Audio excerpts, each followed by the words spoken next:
দলিল, খতিয়ান নাকি দখল, কোনটি জমির মালিকানার ভিত্তি হিসাবে দেওয়ানি আদালতে দেখা হয়? বা আপনি যখন মালিকানার প্রশ্ন তুলবেন যে জমি কার হবে, যে ব্যক্তি দখলে রয়েছে তার, নাকি যার নামে রেকর্ডীয় জরিপ রয়েছে তার নামে, নাকি যার নামে নামজারি খতিয়ান রয়েছে, নাকি যার নামে দখলে রয়েছে। এখন বাস্তবিক একটি উদাহরণ দিয়ে আপনাদের কাছে এই বিষয়টি আমি ক্লিয়ার করতে চাই। ধরুন 10% জমির সিএস রেকর্ডীয় মালিক আব্দুল গফুর মিয়া। এখন সে মারা যাবার পর তার অবর্তমানে তার ওয়ারিশরা ওই সম্পত্তি ভোগ দখলে রয়েছে।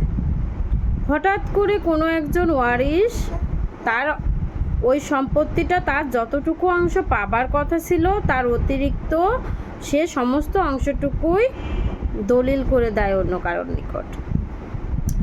কিন্তু যার নিকট দলিল করে দিল ওই ব্যক্তি আবার দখল নেয় না।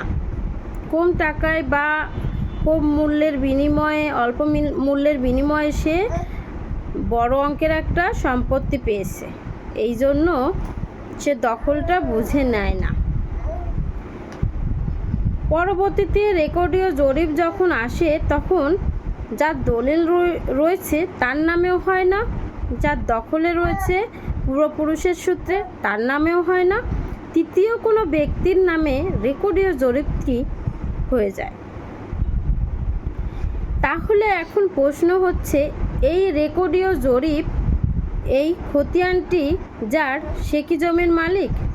নাকি যে বাস্তবিক অর্থে দখলে রয়েছে সে জমির মালিক? নাকি যার নিকট দলিল রয়েছে? এখন এই বিষয়টি নিয়ে প্রশ্ন উত্থাপিত হওয়ার পর দেওয়ানি আদালতে মামলা হয়ে গেল দখল টিকে রাখার জন্য। ওই যে সিএস খতিয়ানের মালিক যিনি ছিলেন 10% জমির আব্দুল গফুর মিয়া, তিনি মারা যাবার পর তার যে ওয়ারিশরা সম্পত্তি ভোগ দখলে ছিল তাদের দখল নিয়ে যখন টানাটানি হয়, যার নামে সর্বশেষ খতিয়ান ভুলক্রমে হয় সে ব্যক্তি তার দখল নিয়ে নিতে চায়। আবার দেখা যায় যে যার নিকট দলিল রয়েছে সেও দখল দাবি করে। সেই সময় ওই আব্দুল গফুরের ওয়ারিশ কি করে, দেওয়ানি আদালতে একটি মামলা দায়ের করে দেয়। তাহলে এই মামলায় আদালত কিন্তু যার দলিল রয়েছে তাকে জমির মালিকানা হিসাবে সোপর্দ করবে না। আদালত সমস্ত ডকুমেন্টস এবং চেইন অফ অনারশিপ দেখে, তারপর নির্ধারণ করে যে জমির মালিক কে। আদালত এক্ষেত্রে সিএস খতিয়ান থেকে শুরু করে সকল খতিয়ান দেখবে, নামজারি খতিয়ান থাকলে সেটি দেখবে, খাজনার রসিদ থাকলে সেটি দেখবে, সাথে দলিল থাকলে সেটি দেখবে, এবং দখল। তার মানে ওই সিএস রেকর্ডীয় মালিক যিনি মারা গেল তার ওয়ারিশরা যেহেতু পূর্বপুরুষের সম্পত্তি, ভুলক্রমে সর্বশেষ রেকর্ডটি তাদের নামে হয়নি, এই জন্য কখনোই তারা সম্পত্তি হতে বঞ্চিত হবে না। এখানে কিন্তু তারা ওই পূর্বে সিএস রেকর্ডীয় মালিক যিনি ছিলেন তার ওয়ারিশরা সিএস রেকর্ডের বলেই ওয়ারিশ সূত্রে জমির মালিকানা অর্জন করবে।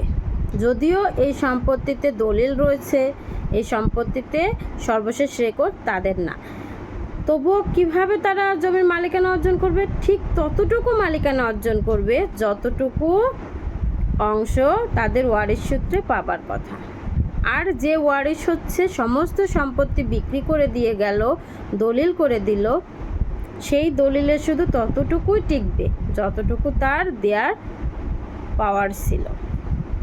তার মানে আমার যদি সম্পত্তির দলিল করে দেওয়ার পাওয়ার থাকে, আমার যদি মালিকানার বৈধতা থাকে 10% জমির দলিল করে দেওয়ার, তাহলেই শুধু দিতে পারবো, নতুবা পারবো না। যেটি আমার জমি না সেটি আমি কাউকেই কখনো দলিল করে দিলে সেই দলিলটি বৈধতা পাবে না। তার মানে এক কথায় যদি বলি যে বৈধ দলিলই শুধুমাত্র অনারশিপের ভিত্তি হতে পারে। সাথে পূর্বপুরুষের নামে যদি ওই সিএস খতিয়ান থেকে শুরু করে সর্বশেষ খতিয়ান পর্যন্ত হয়, তাহলেও মালিকানা চেইন ঠিক থাকবে এবং তারা মালিকানা বৈধভাবে দাবি করতে পারে। তবে সর্বশেষ রেকর্ডীয় জরিপ যদি অন্য কারোর নামে হয়, সে কোনোভাবেই সম্পত্তি মালিক হতে পারে না। শুধুমাত্র একটি খতিয়ান মূলে তার পক্ষে যদি কোনো দলিল না থাকে, তাহলে কখনোই ওই খতিয়ান মূলে জমির মালিকানা দাবি করা যায় না। সুতরাং আপনারা যখন কোনো সম্পত্তি দলিল করতে চান, তখন অবশ্যই ওই সম্পত্তির চেইন অফ অনারশিপটি মিলিয়ে নেবেন, দেখে নেবেন, সমস্ত কাগজপত্র দেখবেন। শুধুমাত্র একটি দলিল থাকলেই বা একটি রেকর্ডীয় খতিয়ানের মালিক হলেই সম্পত্তি কিন্তু সে বৈধভাবে অর্জন করলো না। ইভেন এই কারণেই আপনাকে দলিল করে দিলে আপনার দলিলটিও টিকবে না। আমি ঢাকা জজ কোর্টের একজন আইনজীবী বলছি, নিয়মিত প্র্যাকটিস করছি। যারা আমার সঙ্গে যোগাযোগ করতে চাচ্ছেন, তারা স্ক্রিনে দেওয়া নাম্বারে আমার সঙ্গে যোগাযোগ করতে পারবেন। ধন্যবাদ। আসসালামু আলাইকুম।